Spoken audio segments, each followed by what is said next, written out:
My name is Matt Keiser. I'm a mission worker with Eastern Mennonite Missions in La Ceiba, Honduras. I'm working with children in crisis.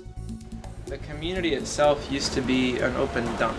I have been working in the community a little over 2 years. I see 13-year-old girls actively looking for husbands and becoming pregnant because that's the only hope they have for a future. I see violent families. And so it can be easy to become focused on the sadness and brutality of life there. At the same time, I have to remind myself that in spite of all that darkness, there is light. There is Christ within the community there. We have school scholarships for kids that go to high school. Most kids here only go till 6th grade, if they go that far. And then once they're done with 6th grade, they start looking for work. So we have 4 soccer teams for any kid from 9 years old to 18 years old can participate in the soccer team. And that's been very, very formative in the lives of the kids. Duke has to be one of my favorite kids. Duke has taken his life and his faith and his family very, very seriously.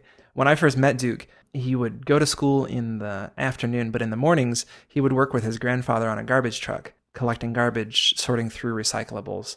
The one thing that I like about Duke's family is that they're all very hardworking. They all are very goal-oriented, and they want to have a better life for themselves. Unfortunately, they're just caught in a cycle of poverty that's hard to get out of. With Duke, as I've noticed, a growing faith and a growing hope.